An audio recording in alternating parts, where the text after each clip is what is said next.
Namaskar. I Amit Kumar welcome you all in IMD's weekly weather discussion. So in this video we will be looking at what was the weather which impacted Indian landmass during last 1 week, and then what is the expected weather for upcoming next 2 weeks. So if we look at the synoptic systems which prevailed or which affected Indian landmass during this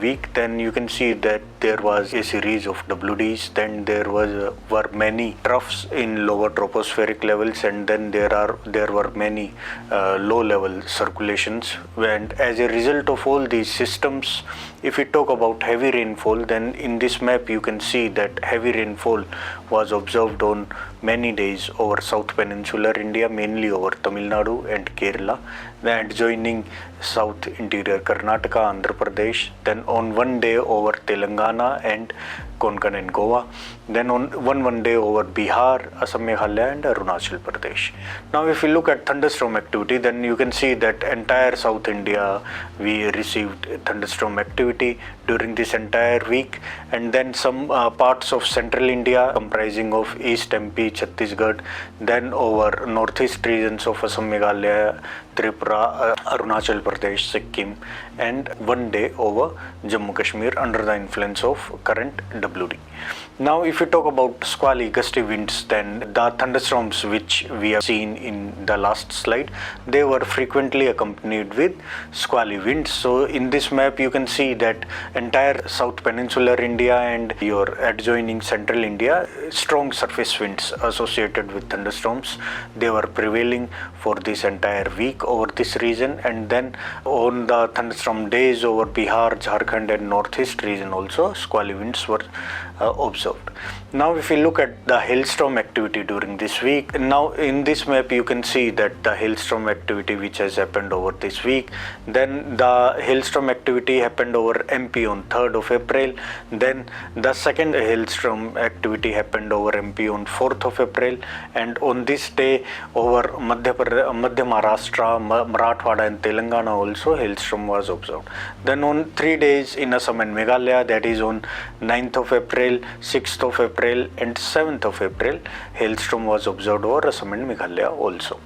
Now in this heat wave map you can see that the entire northwest India, starting from Gujarat, Kutch and Saurashtra Kutch till Himachal Pradesh, the heat wave scenario is seen. So in this you can see that for this entire week Saurashtra and Kutch region has observed severe heat wave to heat wave conditions. Then over Gujarat for 4 days, over West Rajasthan for 4 days, over East Rajasthan for 3 days, over West MP for 3 days, Haryana and Punjab for 2 days each, Himachal Pradesh for 3 days, West UP and East MP on one day. Now if we look at the weekly minimum and maximum temperature, then in this map you can see that the average weekly minimum temperature during first half of this week was 1 to 3 degrees above normal over northeast India, but during the later half of this week the minimum temperature was 3 to 5 degrees above normal over north, west and central parts of the country. The lowest minimum temperature that was recorded during this week was 11.8 degrees Celsius over Karnal, Haryana on 3rd of April. Now if we look at the weekly average maximum temperatures, then it was above 1 to 3 degrees over North India, parts of West India, Southwest and Northeast India during the first week or half of this week, and it was above by 3 to 5 degrees above normal over North, West, Central and Northeast India during the second half of the week. Over the highest maximum temperature of 46.4 degrees Celsius was recorded over Barmer on 8th of April during this week.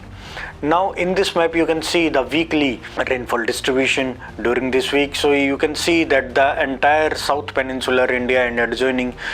central India has received good amounts of rainfall, and in this you can see the South Peninsular India has received 285% above normal rainfall during this week, and central India has received 51% above normal this week, and remaining parts of the country have received below normal rainfall. Now if you look at the seasonal rainfall from 1st of March to 10th of April, then you can see that South Peninsular India has received 93% above normal rainfall during this season, pre-monsoon season till date, and remaining parts of all the subdivisions and homogeneous regions, they have received below normal rainfall till 10th of April. Now if we go for the week 1 extended range forecast for rainfall, then under the influence of western disturbance, rainfall along with thunderstorm and lightning, gusty and squally winds and hailstorm is very likely over northwest India on 10th and 11th of April, and rainfall along with thunderstorms and lightning is likely over parts of east and northeast India during next 5 days.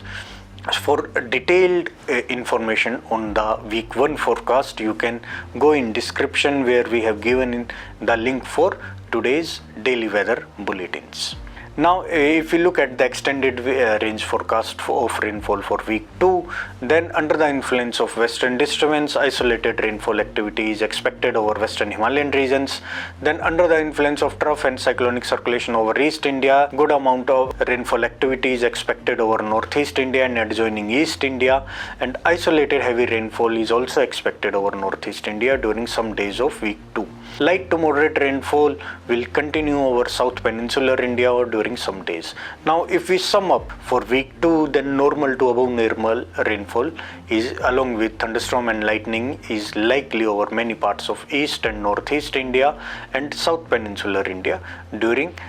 week 2, and rainfall is likely to be near normal over western Himalayan regions during week 2. Now if we look at the extended range forecast for week 1 for maximum temperatures, then you can see that over northwest India for next 3 days the maximum temperature is likely to fall by 3 to 5 degrees Celsius, and after that for subsequent 4 days it is likely to increase by 2 to 4 degrees Celsius. Over central India during next 3 days the maximum temperature is likely to fall by 2 to 4 degrees Celsius, and on subsequent 4 days there will be no significant change. If we talk about West India, then the maximum temperature is likely to fall by 2 to 4 degrees Celsius during next 3 days, and during subsequent 4 days it is likely to rise by 2 to 3 degrees Celsius. Now if we talk about the extended range forecast for maximum temperature for week 2, then during the week 2 maximum temperatures are likely to be above normal by 1 to 3 degrees Celsius over many parts of northwest India, some parts of East India and over Gujarat, and it is likely to be normal over rest parts of country. Now if we look at the extended range forecast for a heat wave, then heat wave conditions are very likely over Rajasthan, South Haryana, Gujarat and Madhya Pradesh on 10th of April. A fresh spell of heat wave conditions is likely to develop over West Rajasthan from 14th to 16th of April, over East Rajasthan, Haryana and Punjab from 16th of April. Hot and humid weather conditions are likely to prevail over coastal Gujarat and Maharashtra on 10th of April. Now if we look at the ERF for heat wave for week 2, then there is low to moderate probability for heat wave conditions over some parts of Rajasthan, South Haryana, South Punjab, North Gujarat and Madhya Pradesh during some days of week 2. And if we look at the probability of cyclogenesis over Indian Oceans, Indian seas, then for next 2 weeks there is no probability of generation of any cyclogenesis during next 2 weeks. Thank you for joining with us. Namaskar. Jai Hind.